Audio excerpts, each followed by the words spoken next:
Pressure കൂടുതലുള്ള പേഷ്യൻസിൻ്റെ അടുത്ത് ഡോക്ടർമാർ പറയും നിങ്ങൾ ഭക്ഷണത്തിലുള്ള ഉപ്പ് കുറയ്ക്കണമെന്ന്. അപ്പോൾ പേഷ്യൻ്റ് തിരിച്ചു പറയുന്നത് ഡോക്ടറെ ആയാലും ഞാൻ ഉപ്പ് കഴിക്കാറേ ഇല്ല, ഉപ്പ് ഞാൻ തൊടാറില്ല, വീട്ടിൽ ഉപ്പ് കഴിക്കാറില്ല, അതുകൊണ്ട് ഭാര്യയുമായിട്ട് അടിയാണെന്നൊക്കെ പറയാറുണ്ട്. ഹായ് ഫ്രണ്ട്സ്, ഞാൻ ഡോക്ടർ പ്രസൂൺ. നിങ്ങൾക്കും പ്രഷർ കൂടുതലാണെന്നുണ്ടെങ്കിൽ നിങ്ങൾ പോലും അറിയാതെ ചിലപ്പോൾ നിങ്ങൾ ഉപ്പ് കൂടുതൽ കഴിക്കുന്നുണ്ടാവും. അപ്പോൾ ഭക്ഷണത്തിൽ എത്ര ഉപ്പാണ് കഴിക്കേണ്ടത്, ഈ ഉപ്പ് കഴിച്ചു കഴിഞ്ഞാൽ പ്രഷർ ശരിക്കും കൂടുകയോ ഇല്ലേ, ഇനി നിങ്ങൾ പോലും അറിയാതെ എങ്ങനെയാണ് നിങ്ങൾ ഇത്രയും കൂടുതൽ ഉപ്പ് കഴിക്കുന്നത്? ഇന്നത്തെ വീഡിയോയിൽ നമുക്ക് ഇതൊക്കെ നോക്കാം. സോ വെൽക്കം ബാക്ക് ടു ഡോഫോഡി. നമുക്ക് തുടങ്ങാം. ആദ്യം നമുക്ക് കഴിക്കുന്ന ഭക്ഷണത്തിലുള്ള ഉപ്പിൻ്റെ അളവ് കുറയ്ക്കുകയാണെങ്കിൽ എന്തൊക്കെ ഗുണങ്ങൾ കിട്ടുന്നു എന്ന് നോക്കാം. അതിൽ ആദ്യം പറയാനുള്ളത് ബ്ലഡ് പ്രഷർ കുറയുന്നു തന്നെയാണ്. ഉപ്പ് എന്ന് പറഞ്ഞു കഴിഞ്ഞാൽ സോൾട്ട് അല്ലെങ്കിൽ സോഡിയം ക്ലോറൈഡ് ആണ്. ഇതിൽ കാര്യമായിട്ടും സോഡിയത്തിൻ്റെ അളവ് കുറയുന്നതിനനുസരിച്ചിട്ടാണ് നമ്മളുടെ ബ്ലഡ് പ്രഷറും കുറയുന്നത്. സോഡിയത്തിൻ്റെ അളവ് കുറയുന്നതിനനുസരിച്ച് നമ്മളുടെ ബ്ലഡ് വോളിയം കുറയും. ബ്ലഡ് വോളിയം കുറയുന്നതിനനുസരിച്ച് തന്നെ ബ്ലഡ് പ്രഷർ കുറയും. ഈ ഒരു മെക്കാനിസം മാത്രമല്ല, പല രീതിയിലാണ് നിങ്ങളുടെ ഭക്ഷണത്തിലുള്ള സോഡിയത്തിൻ്റെ അളവ് കുറച്ച് കഴിഞ്ഞാൽ നിങ്ങളുടെ ശരീരത്തിലുള്ള സോഡിയത്തിൻ്റെ അളവും കുറയും. അതിനനുസരിച്ച് നിങ്ങളുടെ ബ്ലഡ് പ്രഷറും കുറയുന്നത്. ഉയർന്ന ബ്ലഡ് പ്രഷറുള്ള ആൾക്കാർക്കാണ് ഏറ്റവും കൂടുതൽ ഉപ്പ് കുറച്ചാലുള്ള ബെനിഫിറ്റ് കിട്ടാൻ പോകുന്നത്. ഉയർന്നു നിൽക്കുന്ന ബ്ലഡ് പ്രഷർ കാരണം പലതരത്തിലുള്ള കോംപ്ലിക്കേഷൻസ് വരുന്നത് നമുക്കറിയാം. കിഡ്നിക്ക് പ്രശ്നങ്ങളുണ്ടാവാം, ഹൃദയ സംബന്ധമായിട്ടുള്ള രോഗങ്ങളുണ്ടാവാം, പെട്ടെന്ന് വിചാരിക്കാത്ത സമയത്തായിരിക്കും സ്ട്രോക്ക് ഉണ്ടാവുന്നത്, കാഴ്ചക്ക് പ്രശ്നങ്ങളുണ്ടാവാം. ഈ പറയുന്ന പ്രശ്നങ്ങളൊക്കെ ഉയർന്ന ബ്ലഡ് പ്രഷർ കൊണ്ട് വരുന്നതാണ്. ബ്ലഡ് പ്രഷർ കുറയ്ക്കാൻ, നല്ല രീതിയിൽ കുറയ്ക്കാൻ നിങ്ങളുടെ ശരീരത്തിലുള്ള ഉപ്പിൻ്റെ അളവ് കുറച്ചാൽ മതി. അതിന് പ്രധാനപ്പെട്ടിട്ടുള്ള വഴി എന്ന് പറയുന്നത് നിങ്ങൾ കഴിക്കുന്ന ഭക്ഷണത്തിലുള്ള ഉപ്പ് കുറയ്ക്കുക എന്നുള്ളത് തന്നെയാണ്. ഇനി നിങ്ങൾ കഴിക്കുന്ന ഭക്ഷണത്തിലുള്ള ഉപ്പിൻ്റെ അളവ് കുറയ്ക്കുകയാണെങ്കിൽ നിങ്ങൾക്ക് കിട്ടുന്ന രണ്ടാമത്തെ ബെനിഫിറ്റ് എന്ന് പറഞ്ഞു കഴിഞ്ഞാൽ, നിങ്ങൾ ഓൾറെഡി ബ്ലഡ് പ്രഷറിന് മരുന്ന് കഴിക്കുന്ന ഒരാളാണെന്ന് വിചാരിക്കുക. അധികം ആൾക്കാർക്കും ബ്ലഡ് പ്രഷറിൻ്റെ മരുന്ന് തുടക്കത്തിൽ ടോളറേറ്റ് ചെയ്യാൻ ബുദ്ധിമുട്ടുണ്ടാവും. അതായത് ചിലപ്പം ആ മരുന്ന് എങ്ങനെയാണോ കൃത്യമായി പ്രവർത്തിക്കേണ്ടത് അത് ഉപ്പിൻ്റെ അളവ് അവരുടെ ശരീരത്തിൽ കൂടുതലുള്ളതുകൊണ്ട് അത് കൃത്യമായി നടക്കുന്നുണ്ടാവില്ല. അതുകൊണ്ട് തന്നെ മരുന്ന് കൃത്യസമയത്ത് എങ്ങനെയാണോ കഴിക്കേണ്ടത് അതേപോലെയൊക്കെ കഴിച്ചു കഴിഞ്ഞാലും ചിലപ്പോൾ നിങ്ങളുടെ ബ്ലഡ് പ്രഷർ കുറയുന്നുണ്ടാവില്ല. ഇതിൻ്റെ ഒരു പ്രധാന കാരണം എന്ന് പറയുന്നത് നിങ്ങളുടെ ശരീരത്തിലുള്ള ഉപ്പിൻ്റെ അളവ് കൂടുതലായതുകൊണ്ടാണ്. അപ്പോൾ നിങ്ങൾ ഹൈ ബ്ലഡ് പ്രഷറിന് വേണ്ടി മരുന്ന് കഴിക്കുന്ന ഒരാളാണെന്നുണ്ടെങ്കിൽ നിങ്ങളുടെ ബോഡിയിലുള്ള ഉപ്പിൻ്റെ അളവ് കുറയ്ക്കുന്നതിനനുസരിച്ച് തന്നെ നിങ്ങൾ കഴിക്കുന്ന മരുന്ന് കുറച്ചും കൂടിയും ഇഫക്റ്റീവ് ആവും. അങ്ങനെയും നിങ്ങൾക്ക് നിങ്ങളുടെ ബ്ലഡ് പ്രഷർ കുറച്ച് നിർത്താൻ പറ്റും. ഇത് മറ്റൊരു രീതിയിൽ നിങ്ങൾ നോക്കുകയാണെന്നുണ്ടെങ്കിൽ നിങ്ങൾ കഴിക്കുന്ന മരുന്നിൻ്റെ ഡോസ് പോലും വേണമെങ്കിൽ കുറയ്ക്കാൻ സാധിക്കും. ഉദാഹരണത്തിന് നിങ്ങൾ ലൊസാറ്റൻ്റെ 50 മില്ലിഗ്രാം 2 നേരം, അതായത് ടോട്ടൽ 100 മില്ലിഗ്രാം ഒക്കെയാണ് കഴിക്കുന്നതെങ്കിൽ നിങ്ങൾ കഴിക്കുന്ന ഭക്ഷണത്തിലുള്ള ഉപ്പിൻ്റെ അളവ് കുറയ്ക്കുന്നതിനനുസരിച്ച് ബ്ലഡ് പ്രഷറിൻ്റെ മരുന്നിൻ്റെ ഡോസ് 100 മില്ലിഗ്രാം വേണ്ടി വരില്ല, കുറയ്ക്കാൻ സാധിക്കും. ചിലപ്പോൾ 50ലേക്കോ 25ലേക്കോ ഒക്കെ കുറയ്ക്കാൻ സാധിക്കും. ഇനി ഉപ്പ് നമ്മളുടെ ബ്ലഡ് പ്രഷർ എങ്ങനെയാണ് വർദ്ധിപ്പിക്കുന്നതെന്ന് പറയാം. നമ്മൾ കഴിക്കുന്ന ഭക്ഷണത്തിൽ അടങ്ങിയിരിക്കുന്ന ഉപ്പൊക്കെ നമ്മളുടെ കുടലിൽ എത്തിക്കഴിഞ്ഞാൽ അത് മെല്ലെ വലിച്ചെടുത്ത് ബ്ലഡിലേക്ക് എത്തും. ബ്ലഡിലുള്ള ഉപ്പിൻ്റെ അളവ് കൂടുന്നതിനനുസരിച്ച് തന്നെ ബ്ലഡിന് 2 ഘടകങ്ങളുണ്ടെന്ന് നമുക്കറിയാം. പലതരത്തിലുള്ള സെല്ലുകളും ഉണ്ടാവും. ഈ പറയുന്ന സെൽസൊക്കെ ഫ്ലോട്ട് ചെയ്യുന്നത് പ്ലാസ്മയിലാണ്. പ്ലാസ്മയിൽ അങ്ങനെ ഉപ്പിൻ്റെ അളവ് കൂടുന്നതിനനുസരിച്ച് തന്നെ ബ്ലഡിൻ്റെ ടോട്ടൽ വോളിയമാണ് കൂടുന്നത്. ഏകദേശം ഒരു അഡൽട്ടിൻ്റെ ബ്ലഡ് വോളിയം എന്ന് പറയുന്നത് 5 ലിറ്ററിൻ്റെ അടുത്താണ്. ഉപ്പ് കൂടുതൽ കഴിക്കുന്ന ആളുടെ ബ്ലഡ് വോളിയം ചിലപ്പം അതിലും കൂടുതൽ ഉണ്ടാവാം. ഇനി നമ്മളുടെ ബോഡി എന്ന് പറയുന്ന ഒരു ക്ലോസ്ഡ് സർക്യൂട്ടാണ്. അതായത് നമ്മളുടെ ബോഡിയിലുള്ള ബ്ലഡ് പുറത്തേക്ക് പോകുന്നില്ല. അൺലെസ് ഒരു ബ്ലീഡിങ്ങോ അല്ലെങ്കിൽ ഇഞ്ചുറിയോ അങ്ങനെയൊന്നും ഇല്ലാന്നുണ്ടെങ്കിൽ നമ്മളുടെ ബോഡീൻ്റെ ഉള്ളിൽ ഉള്ള ബ്ലഡ് ഉള്ളിൽ തന്നെ സർക്കുലേറ്റ് ചെയ്തുകൊണ്ടിരിക്കുകയാണ്. ഇങ്ങനത്തെ ഒരു ക്ലോസ്ഡ് സിസ്റ്റത്തിൻ്റെ ഉള്ളിൽ പെട്ടെന്ന് ബ്ലഡിൻ്റെ വോളിയം കൂടിക്കഴിഞ്ഞാൽ അതിനനുസരിച്ച് ഇതേ ബ്ലഡ് രക്തക്കുഴലിൻ്റെ ഉള്ളിൽ കൂടെ ഒഴുകുന്ന സമയത്തുള്ള പ്രഷറാണ് കൂടുന്നത്. അതിനെയാണ് നമ്മൾ ബ്ലഡ് പ്രഷർ എന്ന് പറയുന്നത്. അതിനനുസരിച്ച് അതും കൂടും. അപ്പോൾ ബ്ലഡ് വോളിയം കൂടുന്നതിനനുസരിച്ച് തന്നെ ബ്ലഡ് പ്രഷറും കൂടും. ഇനി രണ്ടാമത്തെ മെക്കാനിസം എന്ന് പറഞ്ഞാൽ സോഡിയത്തിന് വാസോ കൺസ്ട്രിക്റ്റ് ചെയ്യാൻ സാധിക്കും. അതായത് രക്തക്കുഴലിൻ്റെ വണ്ണം ഇത്രയാണെന്നുണ്ടെങ്കിൽ അതിനെ ചുരുക്കാൻ സാധിക്കും. രക്തക്കുഴലിനെ ചുരുക്കുന്നതിനനുസരിച്ച് തന്നെ അതിൻ്റെ ഉള്ളിൽ കൂടെ ഒഴുകുന്ന ബ്ലഡിൻ്റെ പ്രഷറും കൂടും. അങ്ങനെയാണ് ബ്ലഡ് പ്രഷർ കൂടുന്നത്. ഈ ഒരു മെക്കാനിസം ഉപയോഗിച്ചിട്ട് സിസ്റ്റോളിക് ബ്ലഡ് പ്രഷർ മാത്രമല്ല ഡയസ്റ്റോളിക് ബ്ലഡ് പ്രഷറും കൂടും. നിങ്ങൾ എപ്പോൾ വേണമെങ്കിലും ബ്ലഡ് പ്രഷർ നോക്കിക്കഴിഞ്ഞാൽ അതിൽ 2 വാല്യൂ ഉണ്ടാകും. മുകളിൽ എഴുതുന്ന 120 എന്നും ഒരു സ്ലാഷ് ഇട്ടതിന് ശേഷം 80 എന്ന് എഴുതുന്നതിൽ മുകളിൽ എഴുതുന്ന വാല്യൂവിനെയാണ് നമ്മൾ സിസ്റ്റോളിക് ബ്ലഡ് പ്രഷർ എന്ന് പറയുന്നത്. താഴത്തെ വാല്യൂവിനെ ഡയസ്റ്റോളിക് ബ്ലഡ് പ്രഷർ എന്നാണ് പറയുന്നത്. വാസോ കൺസ്ട്രിക്ഷൻ, അതായത് രക്തക്കുഴലിനെ ചുരുക്കുന്നതിനനുസരിച്ച് ഡയസ്റ്റോളിക്കും സിസ്റ്റോളിക്കും 2 ബ്ലഡ് പ്രഷറും കൂടും. ഇനി നമുക്ക് എത്ര ഉപ്പാണ് കഴിക്കേണ്ടതെന്ന് പറയാം. ഇതാണ് അധികം ആൾക്കാർക്കും മനസ്സിലാവാത്ത കാര്യം. കാരണം നമ്മൾ ആരോ ഉപ്പ് കഴിക്കുന്ന സമയത്തോ അല്ലെങ്കിൽ ഭക്ഷണം കഴിക്കുന്ന സമയത്തോ അളന്നിട്ടോ മെഷർ ചെയ്തിട്ടോ ഒന്നും അല്ല കഴിക്കാറ്. നമ്മൾ വിചാരിക്കും നമ്മൾ കഴിക്കുന്ന ഭക്ഷണത്തിൽ ഉപ്പ് കുറവാണെന്ന്. പക്ഷേ നമ്മൾ പോലും അറിയാതെ ഉപ്പ് കൂടുതലുള്ള പലതരത്തിലുള്ള ഭക്ഷണം നമ്മൾ കഴിക്കുന്നുണ്ടാവും. അപ്പോൾ എത്ര ഉപ്പാണ് കഴിക്കേണ്ടതെന്ന് ഇനി പറയാം. പലതരത്തിലുള്ള ഓർഗനൈസേഷനും പറയുന്ന ഗൈഡ് ലൈൻസ് വ്യത്യാസമുണ്ടാവും. ഉപ്പിൻ്റെ പ്രധാന ഘടകം സോഡിയമാണെന്ന് ഞാൻ നേരത്തെ പറഞ്ഞു. വേൾഡ് ഹെൽത്ത് ഓർഗനൈസേഷൻ പറയുന്നത് ഒരു മുതിർന്ന ആൾ ഒരു ദിവസം 24 മണിക്കൂറിൻ്റെ ഉള്ളിൽ കഴിക്കേണ്ട സോഡിയത്തിൻ്റെ അളവെന്ന് പറഞ്ഞാൽ 2000 മില്ലിഗ്രാം ആണ്, അതായത് 2 ഗ്രാം.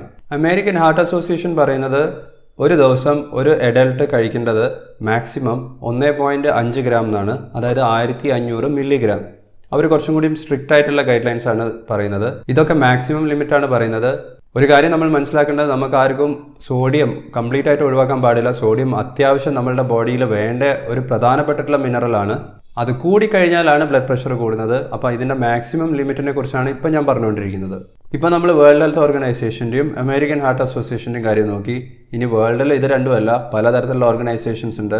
ഇവരെല്ലാവരും പറയുന്ന റെക്കമെൻഡേഷൻസ് പ്രകാരം ഒരു ആവറേജ് വാല്യൂ എടുക്കുകയാണെങ്കിൽ ഏകദേശം 2300 മില്ലിഗ്രാം അല്ലെങ്കിൽ 2.3 ഗ്രാം സോഡിയമാണ്, ഉപ്പല്ല, സോൾട്ട് അല്ല ഞാൻ പറയുന്നത്, സോഡിയത്തിന്റെ മാക്സിമം ലിമിറ്റ് ആണ്. ഇതാണ് ഒരു ദിവസം കഴിക്കേണ്ട സോഡിയത്തിന്റെ അളവ്. ഇതിന്റെ മുകളിലേക്ക് സോഡിയം നിങ്ങൾ കഴിക്കുന്നില്ല എന്നുണ്ടെങ്കിൽ നിങ്ങളുടെ ബ്ലഡ് പ്രഷർ നോർമലായിട്ട് നിൽക്കേണ്ടതായിരുന്നു.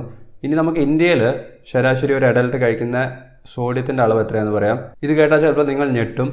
8 ഗ്രാം മുതൽ 11 ഗ്രാം വരെയാണ്. ഇതിന്റെ പ്രധാനപ്പെട്ടിട്ടുള്ള ഒരു കാരണം എന്ന് പറഞ്ഞു കഴിഞ്ഞാൽ, നമ്മൾ കഴിക്കുന്ന ഭക്ഷണത്തിൽ ഉപ്പിൻ്റെ അളവ് കൂടുതൽ ഇട്ട് കഴിഞ്ഞാൽ അതിൻ്റെ ടേസ്റ്റ് കൂടും. ടേസ്റ്റ് കൂടുന്നതിനനുസരിച്ച് നമുക്ക് കൂടുതൽ ഭക്ഷണം കഴിക്കാൻ സാധിക്കും. ഇനി നിങ്ങൾക്ക് കുറച്ച് അളവിനെ കുറിച്ച് പറഞ്ഞുതരാം. ഇതൊരു സാധാരണ സ്പൂണാണ്, ഇതിനെ ടീസ്പൂൺ എന്ന് വേണമെങ്കിൽ പറയാം. ഇതിൽ നമ്മൾ നിറച്ച് ഉപ്പ് എടുത്തു കഴിഞ്ഞാൽ, അതായത് ഒരു കൂമ്പാരം പോലെ ഉപ്പ് എടുത്തു കഴിഞ്ഞാൽ ഏകദേശം ഉപ്പിൻ്റെ അളവെന്ന് പറയുന്നത് 5 ഗ്രാമാണ് ഉണ്ടാവുക. പക്ഷേ ആ 5 ഗ്രാം ഉപ്പിൽ കംപ്ലീറ്റ് 5 ഗ്രാമും സോഡിയം ആയിരിക്കില്ല.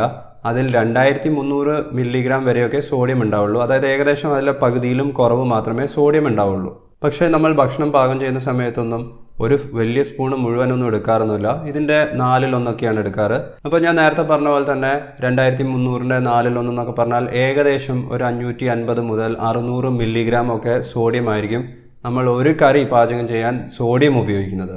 ഉപ്പിൻ്റെ കാര്യമല്ല ഞാൻ പറയുന്നത്, സോഡിയം. ഇത് പൊടിയുപ്പിൻ്റെ കാര്യത്തിലാണെന്നുണ്ടെങ്കിലും കല്ലുപ്പിൻ്റെ കാര്യത്തിലാണെന്നുണ്ടെങ്കിലും ഏകദേശം ഒരേപോലെ തന്നെയായിരിക്കും സോഡിയത്തിൻ്റെ അളവ് എന്ന് പറയുന്നത്. അപ്പോൾ നിങ്ങൾ ഇനി ഉപ്പ് വാങ്ങിക്കുന്ന സമയത്ത് നിങ്ങൾ ശ്രദ്ധിക്കേണ്ട ഒരു കാര്യം എന്ന് പറഞ്ഞു കഴിഞ്ഞാൽ, നിങ്ങൾ ആ ഉപ്പിൻ്റെ പാക്കറ്റിൻ്റെ ലേബിൾ ഒന്ന് വായിച്ചു നോക്കണം.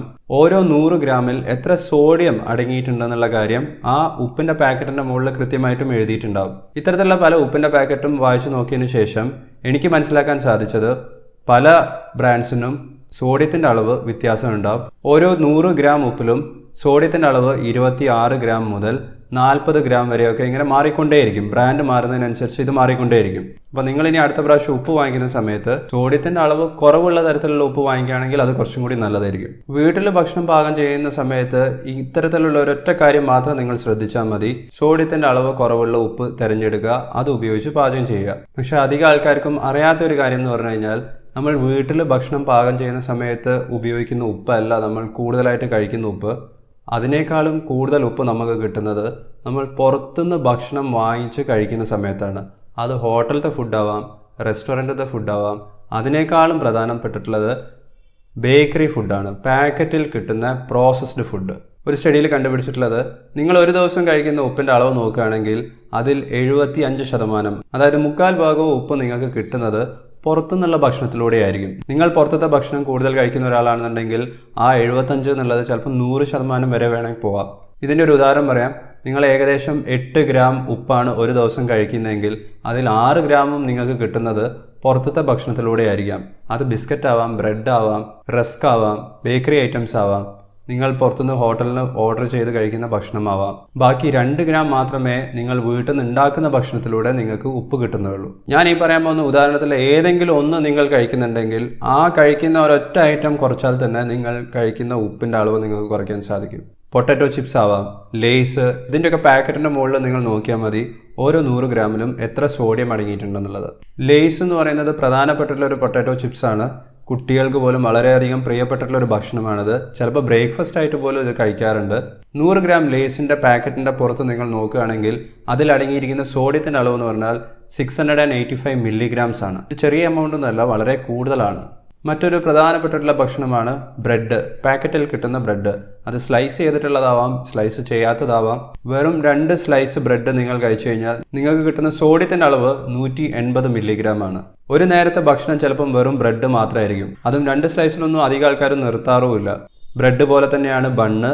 നൂഡിൽസിൻ്റെ ഒരു പകുതി പാക്കറ്റ് കഴിക്കുകയാണെങ്കിൽ തന്നെ അതിൽ അടങ്ങിയിരിക്കുന്ന സോഡിയത്തിൻ്റെ അളവെന്ന് പറഞ്ഞാൽ 750 milligrams ആണ്. നിങ്ങൾ സൂപ്പർ മാർക്കറ്റിൽ പോയി പെട്ടെന്ന് വീട്ടിൽ നിന്ന് ഉണ്ടാക്കാൻ പറ്റുന്ന തരത്തിലുള്ള ഫാസ്റ്റ് ഫുഡ് എന്ത് തന്നെ വാങ്ങിച്ചു കഴിഞ്ഞാലും അതിലൊക്കെ ഉപ്പിൻ്റെ അളവ് കൂടുതലായിരിക്കും. കാരണം ഇതിനൊക്കെ ടേസ്റ്റ് കൂട്ടാനും കൂടുതൽ കാലം നിലനിർത്താനും പ്രിസർവ് ചെയ്യാനും ഉപ്പ് പ്രധാനപ്പെട്ടിട്ടുള്ള ഒരു ഇൻഗ്രീഡിയൻ്റ് ആണ്.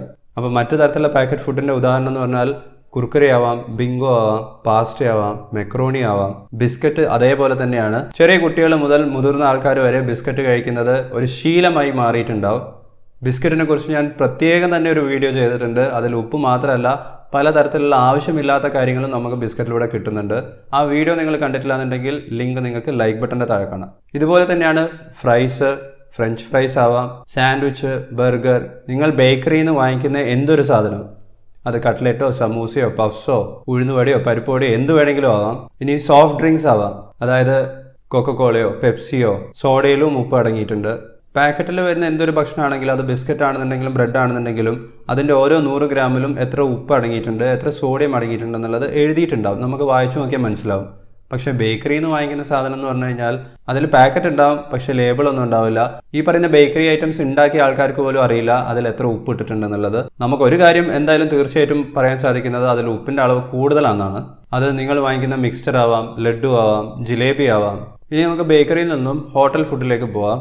ഒരു പീസ് ഫ്രൈഡ് ചിക്കൻ നിങ്ങൾ വാങ്ങിച്ചു, അതൊരു വലിയ ചെസ്റ്റ് പീസാണെന്ന് വിചാരിക്കാം. അതിലടങ്ങിയിരിക്കുന്ന സോഡിയത്തിൻ്റെ അളവ് എന്ന് പറഞ്ഞാൽ 1400 milligram ആണ്. അതായത് നിങ്ങൾ ഒരു മുതിർന്ന ആളാണെന്നുണ്ടെങ്കിൽ നിങ്ങൾക്ക് ഒരു ദിവസം കിട്ടേണ്ട സോഡിയത്തിൻ്റെ അളവ് എത്രയാണോ അതിൻ്റെ പകുതിയിലും കൂടുതൽ ആ ഒരൊറ്റ പീസിൽ തന്നെ നിങ്ങൾക്ക് കിട്ടിയിട്ടുണ്ട്. അതുപോലെ തന്നെയാണ് നിങ്ങൾ ഹോട്ടലിൽ നിന്ന് വാങ്ങിക്കുന്ന പാർസലിൻ്റെ കറി ആവാം, ബിരിയാണി ആവാം, ഗീ റൈസ് ആവാം. വീട്ടിൽ പോലും ഗീ റൈസ് ഉണ്ടാക്കുകയാണെങ്കിൽ അതിൽ ആദ്യം ഇടുന്നത് ഉപ്പാണ്. ചില ആൾക്കാർക്ക് ഉപ്പ് കൂട്ടാതെ ചോറ് കഴിക്കാൻ പറ്റില്ല. ഇനി ഉപ്പിനെ കുറിച്ച് ആലോചിക്കാതെ നിങ്ങൾ കഴിക്കുന്ന മറ്റൊരു പ്രധാനപ്പെട്ടുള്ള ഭക്ഷണത്തിൻ്റെ ഐറ്റമാണ് നട്ട്സ് എന്ന് പറയുന്നത്. അത് നിലക്കടലയാവാം, കാഷ്യൂ നട്ട്സ് ആവാം, ആൽമണ്ട്സ് ആവാം, പിസ്റ്റ ആവാം. ഈ പറഞ്ഞ എല്ലാ തരത്തിലുള്ള നട്ട്സിലും സോൾട്ട് ഇട്ടിട്ടുള്ളതാണെന്നുണ്ടെങ്കിൽ അതിന് ടേസ്റ്റ് കൂടുതലായിരിക്കും, നമുക്ക് കൂടുതൽ കഴിക്കാൻ സാധിക്കും, കൂടുതൽ കാലം പ്രിസർവ് ചെയ്ത് വെക്കാൻ സാധിക്കും. പക്ഷേ ഈ പറയുന്ന നട്ട്സിൻ്റെയൊക്കെ അൺസോൾട്ടഡ് വെറൈറ്റിയും കിട്ടാനുണ്ട്. നിങ്ങൾക്ക് തന്നെ വേണമെങ്കിൽ അതിൻ്റെ റോ ഫോം വാങ്ങിച്ച് വീട്ടിൽ നിന്ന് തന്നെ റോസ്റ്റ് ചെയ്യാം, ഉപ്പിടാതെ. നിങ്ങൾ പുറത്തുനിന്ന് എന്ത് തരത്തിലുള്ള ഭക്ഷണം വാങ്ങിച്ചു കഴിഞ്ഞാലും അതിൽ ഉപ്പിൻ്റെ അളവ്, സോഡിയത്തിൻ്റെ അളവ് കൂടുതലാണെന്നുള്ള കാര്യത്തിൽ യാതൊരു തരത്തിലുള്ള സംശയവും വേണ്ട. അതുകൊണ്ട് തന്നെയാണ് നിങ്ങൾ പുറത്തുനിന്ന് എന്ത് തരത്തിലുള്ള ഭക്ഷണം വാങ്ങിച്ച് കഴിച്ചു കഴിഞ്ഞാലും നിങ്ങൾക്ക് അപ്പം തന്നെ കൂടുതൽ വെള്ളം കുടിക്കാൻ തോന്നുന്നത്. കാരണം ഉപ്പ് തിന്നു കഴിഞ്ഞാൽ വെള്ളം കുടിക്കേണ്ടി വരും. അപ്പോൾ നിങ്ങൾക്ക് പ്രഷർ കൂടുതലുള്ള ഒരാളാണെന്നുണ്ടെങ്കിൽ നിങ്ങൾക്ക് ഭക്ഷണത്തിലുള്ള ഉപ്പ് കുറയ്ക്കണമെന്നുണ്ടെങ്കിൽ നിങ്ങൾ ഒരൊറ്റ കാര്യം ചെയ്താൽ മതി, പുറത്തുനിന്നുള്ള ഭക്ഷണം വാങ്ങിച്ച് കഴിക്കാതിരിക്കുക. വീട്ടിൽ നിന്ന് നിങ്ങൾ ഭക്ഷണം പാകം ചെയ്യുകയാണെന്നുണ്ടെങ്കിൽ അത് നിങ്ങൾ എന്തായാലും കൺട്രോൾ ചെയ്യുന്നുള്ളത് എനിക്ക് വിശ്വാസമുണ്ട്. നിങ്ങളുടെ പ്രഷർ കൂടുതലാണെന്നുള്ളത് വീട്ടുകാർക്കും അറിയുന്ന കാര്യമായതുകൊണ്ട് അവരത് കോംപ്രമൈസ് ചെയ്തോളും. പക്ഷേ പുറത്തുനിന്ന് ഫുഡ് വാങ്ങിക്കുന്ന സമയത്ത് അതിലുള്ള ഉപ്പിൻ്റെ അളവ് നിങ്ങൾക്ക് യാതൊരു രീതിയിലും കൺട്രോൾ ചെയ്യാൻ സാധിക്കില്ല. പ്രഷർ കൂടുതലുള്ള ആൾക്കാർ കംപ്ലീറ്റ് ആയിട്ടും പപ്പടം, അച്ചാറ് ഇതൊക്കെ അവോയ്ഡ് ചെയ്യണമെന്നൊന്നുമില്ല. നിങ്ങൾക്കൊക്കെ വല്ലപ്പോഴും കഴിക്കാം. കാരണം നിങ്ങൾ കഴിക്കുന്ന ഉപ്പിൻ്റെ അളവ് നിങ്ങൾക്ക് വീട്ടിൽ നിന്ന് കിട്ടുന്നത് കുറവ് തന്നെയാണ്. പുറത്തത്തെ ഭക്ഷണമാണ് നിങ്ങൾ കാര്യമായിട്ടും അവോയ്ഡ് ചെയ്യേണ്ടത്. പക്ഷേ നിങ്ങൾ വീട്ടിൽ നിന്ന് ഭക്ഷണം പൊരിച്ചിട്ടൊക്കെ കഴിക്കുന്നുണ്ടെങ്കിൽ, ഫ്രൈ ചെയ്തിട്ട് കഴിക്കുന്നുണ്ടെങ്കിൽ അതിൽ ഉപ്പിൻ്റെ അളവ് കൂടുതലായിരിക്കും. അതിൽ ഉപ്പ് മാത്രമല്ല മറ്റു പലതരത്തിലുള്ള ട്രാൻസ് ഫാറ്റ്സ് വരുന്നുണ്ട്. ഇതൊന്നും നിങ്ങളുടെ ഹാർട്ടിനും നല്ലതല്ല. അപ്പോൾ നിങ്ങൾ വീട്ടിൽ നിന്ന് ഭക്ഷണം പാകം ചെയ്യുകയാണെന്നുണ്ടെങ്കിൽ ഫ്രൈ ചെയ്യാതെ കഴിച്ചു കഴിഞ്ഞാൽ അതിനെ കൊണ്ടും പ്രശ്നമൊന്നും വരാൻ പോകുന്നില്ല. ഇനി നിങ്ങൾ താമസിക്കുന്ന സ്ഥലത്ത് മത്സ്യം നല്ല രീതിയിൽ കിട്ടാറില്ല എന്നുണ്ടെങ്കിൽ നിങ്ങളുടെ വീട്ടിൻ്റെ അടുത്ത് കിട്ടുന്ന മത്സ്യം എന്ന് പറയുന്നത് ചിലപ്പം ഉണക്കമീനായിരിക്കും, സോൾട്ടഡ് ഫിഷ് ആയിരിക്കും. അതുപോലെ തന്നെ സോൾട്ടഡ് മീറ്റ് കിട്ടാറുണ്ട്. സോൾട്ടഡ് വെജിറ്റബിൾസ് പോലും ഇപ്പോൾ മാർക്കറ്റിൽ അവൈലബിൾ ആണ്. ഇത്തരത്തിലുള്ള ഐറ്റംസ് വീട്ടിൽ വാങ്ങിക്കാതെ നോക്കുക. ഇത്തരത്തിലുള്ള ഫുഡ് ഐറ്റംസ് വാങ്ങിക്കുന്നതും കഴിക്കുന്നതും കുറച്ച് കഴിഞ്ഞാൽ തന്നെ നിങ്ങൾക്കും നിങ്ങളുടെ ബ്ലഡ് പ്രഷറിൽ വലിയ വലിയ മാറ്റങ്ങൾ കൊണ്ടുവരാൻ സാധിക്കും. അപ്പോൾ ഇനി ബ്ലഡ് പ്രഷർ കൺട്രോൾ ചെയ്യാൻ വേണ്ടി നിങ്ങൾ ഉപ്പ് കുറയ്ക്കാൻ ശ്രമിക്കുകയാണെന്നുണ്ടെങ്കിൽ നിങ്ങൾ പ്രധാനമായിട്ടും ശ്രദ്ധിക്കേണ്ടത് എല്ലാ ദിവസവും പുറത്തത്തെ ഭക്ഷണം എന്തെങ്കിലും കഴിക്കുന്നുണ്ടോ എന്നുള്ള കാര്യം നിങ്ങൾ തന്നെ നിങ്ങളുടെ ഫാമിലിയിൽ നിങ്ങൾ തന്നെ ഒന്ന് സ്വയം വിലയിരുത്തുക. അത്തരത്തിൽ എന്തെങ്കിലും ഫുഡ് ഐറ്റം ഉണ്ടെങ്കിൽ പുറത്തുനിന്ന് വാങ്ങിക്കുന്നതോ സ്നാക്സോ ബേക്കറി ഐറ്റംസോ പാർസലോ ഇങ്ങനത്തെ എന്തെങ്കിലും ഫുഡ് ഐറ്റംസ് ഉണ്ടെങ്കിൽ അതാണ് നിങ്ങൾ ആദ്യം കട്ട് ചെയ്യേണ്ടത്.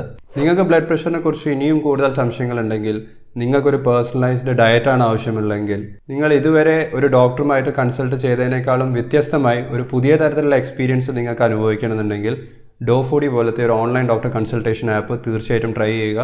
ഇനി എനിക്ക് അറിയേണ്ടത്, ഇന്നത്തെ വീഡിയോയിൽ ഞാൻ പറഞ്ഞിട്ടുള്ള എന്തെങ്കിലും തരത്തിലുള്ള ഫുഡ് ഐറ്റംസ് നിങ്ങൾ സ്ഥിരമായി ഡെയിലി കഴിക്കുന്നുണ്ടെങ്കിൽ അതിൽ ഉപ്പിൻ്റെ അളവ് കൂടുതലാണെന്ന് നിങ്ങൾക്ക് ഇപ്പം മനസ്സിലാക്കിയിട്ടുണ്ടെങ്കിൽ ആ തരത്തിലുള്ള ഭക്ഷണങ്ങൾ ഏതൊക്കെയാണ്, നിങ്ങൾ ഏതൊക്കെ ഫുഡ് ഐറ്റംസ് ആണ് ഇനി അവോയ്ഡ് ചെയ്യാൻ പോകുന്നത്? ഈ കാര്യങ്ങളൊക്കെ ഒന്ന് കമൻറ്റ് ബോക്സിൽ രേഖപ്പെടുത്തുക. ബ്ലഡ് പ്രഷറിനെ കുറിച്ച് ഞാൻ ഒട്ടനവധി വീഡിയോസ് ചെയ്തിട്ടുണ്ട്. ഇതെല്ലാം ഒരൊറ്റ പ്ലേലിസ്റ്റ് ആക്കിയിട്ട് നിങ്ങൾക്ക് ഇവിടെ ക്ലിക്ക് ചെയ്ത് കഴിഞ്ഞാൽ കാണാം. സമയം കിട്ടുമ്പോൾ ആ വീഡിയോസൊക്കെ കാണുക. ഈ വീഡിയോ ലൈക്ക് ചെയ്യുന്ന കാര്യം, ഷെയർ ചെയ്യുന്ന കാര്യം മറക്കരുത്. ചാനൽ സബ്സ്ക്രൈബ് ചെയ്യുക. ഞാൻ നിങ്ങളെ നെക്സ്റ്റ് വീഡിയോയിൽ കാണാം. Take care, stay healthy and thank you so much watching. By.